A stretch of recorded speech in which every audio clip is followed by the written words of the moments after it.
these guys? Is that something that you want players to think about and remember, or flush it? Or No, not necessarily. It's easy offense, no matter who we play. If we give them easy offense, especially a skilled team. It was a challenge for us last time out.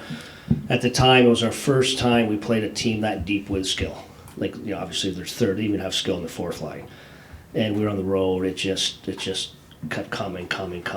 But as a team, watching it back, we gave easy offense for skilled guys that killed us. I think Tage had 6 points, could have had 12. It was just one of those nights. So more about us and being hard to play against. how do you think you guys are different today, or in a different place today than at that point? Our more complete game, our team defense, I don't know the underlying numbers, but I guarantee with that 8 goals against, I mean, we're probably in the top 10 underlying defensive numbers where we want to be. So we're a better defensive team. We're hard to play against. Even the other night, we gave 9 chances to the Toronto Maple Leafs. That's a formula for us to have a chance to have success. We have to be the same tonight. You kind of segue what Max said there. Offense, again, up around the league. Does that surprise you at all, or you kind of expect just that with the talent in the league right now? Yeah. Teams, I think you create offense from the back line, and this team always form the rush. 3 high O zone, D that can create individually from the O zone. I mean, that's the league now. So, but again, I've been fortunate enough to see what it looks like in the end, winning, and it's still the teams that defend and find a way to defend. I mean, I don't want to beat it up, but I mean, Toronto, they're out 4D. They took away the middle of the ice. They didn't turn pucks over. They literally just waited for their superstars to score. And that's what happened the other night. And they're 4 in a row, whatever heater they're on, because they're playing the right way. We'd love to look like that. Is it tougher to defend these days, just generally speaking? Yeah, I think there's just more offense. Guys create more. I think the difference in today's, and Rob played in that era, maybe I'm wrong, but some of these guys can create, there's more guys that can create more one-on-one, and I really believe that is the offense that's out there today. I know you've talked about Ned a lot this week, obviously getting the start tonight. Andrew Kopp told me that this team really wants to play a good game in front of Ned. Can you just talk about how important that is? Yeah, well, Ned's a big part of our team. Just as a human, he's so well liked in the room, and it's a reality. We just haven't performed well in front of him. So, yeah, of course, I think they want to pick him up. This is an opportunity tonight. Can you talk about kind of the underlying defensive numbers? What's Dylan's role been in that? I think his individual ones are some of the better. Dylan's been great. What I'm pleased with Dylan is I held him accountable on his play away from the puck in his end. Hard, too.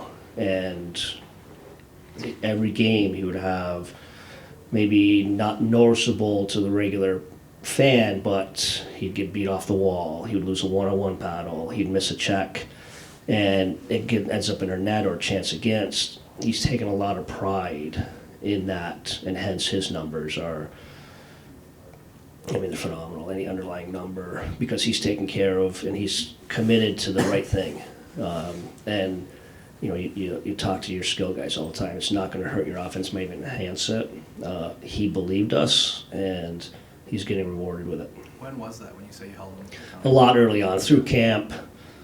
It's just, to me, what we talked about, this is more winning habits of, again, our commitment of trying to keep it out of the net more than put it in the net, and he's had great buy-in. How much does having that commitment and buy-in from the captain help everybody else buy into what you're preaching? Huge. And I just think if we're going to be successful, there's no doubt about it, we're overachieving as a team, and it's a credit to those guys and what's important. Is it sustainable? We'll find out the next month, but it's them being committed to the team defense. That Leno, Berggren, Suter line. What I don't know. What were you thinking about putting those 3 together? And it seems to be working out. Yeah.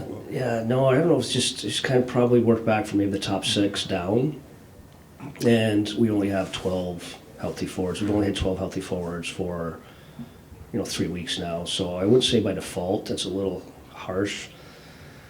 But they didn't. They're doing things right. They're committed to doing things right. Even Berg, his risk in his game when he first showed up, so it looks a lot different now. And we trust him now. I mean, you saw minutes the other day. I mean, I think they were in the 12 to 13 range, where previously they were not. I mean, they were flirting with 8 to 9 minutes, so yes. Back to Ned, how important is it for his confidence as a player to know that you guys support and believe in him in that? I think, I mean, just Ned's a professional. He concentrates on his own game. He knows his game's not where he wants it to be. And it was a tough, just not seeing the net for so long. I mean, 6 games. I didn't like pulling Billy the other night. Didn't want to obviously be in that situation. A game we were playing very well. But in hindsight, probably helped Ned get some looks, get some reps, get some game, because it's tough to simulate game reps. So I think there's some confidence there. But Ned, he's worried about his game. And control the things you can control, and it's his next start, and that's tonight. For the coaching staff, how critical is this game for Ned? Yeah, I don't look at it like that. We want him to put us in a situation where we want to go right back to him sooner than later. The last couple starts, he obviously did not do that. How did Uso take it the other night? Like, do you talk Good. to him after? Or? Yep, I don't, even our routine, the goalie coach, I mean, that's a different world, goalie coach relationship. They meet post-game, they tick off a couple things, and they relook at everything in the morning.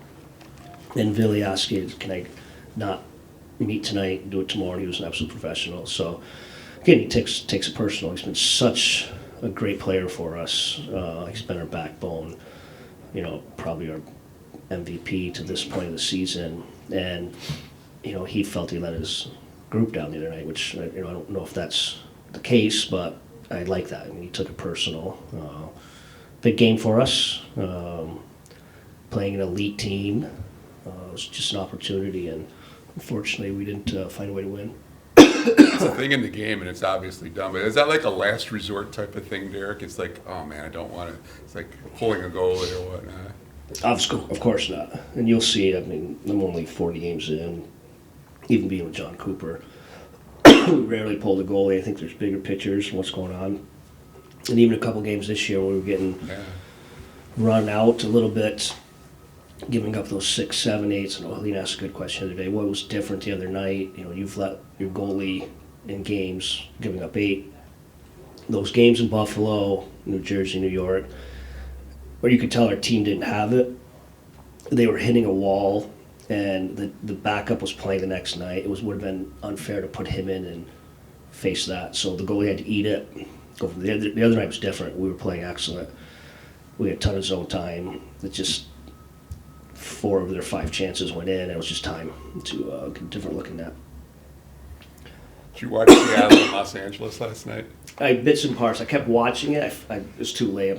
As a coach, if you were, No, would you be pulling your hair, or pulling do you like hair, it, or what? You love watching it, but it's just I did whatever. Went to attend. Like watching it, it's 3-3, 4-4. Of the coach, you're sitting there watching games. You're always flipping around.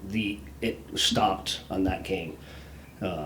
It was just intriguing going back and forth and the goals and the way it played. So there's going to be games like that, which I find very entertaining. I'm sure the coaches do not find it very entertaining this morning.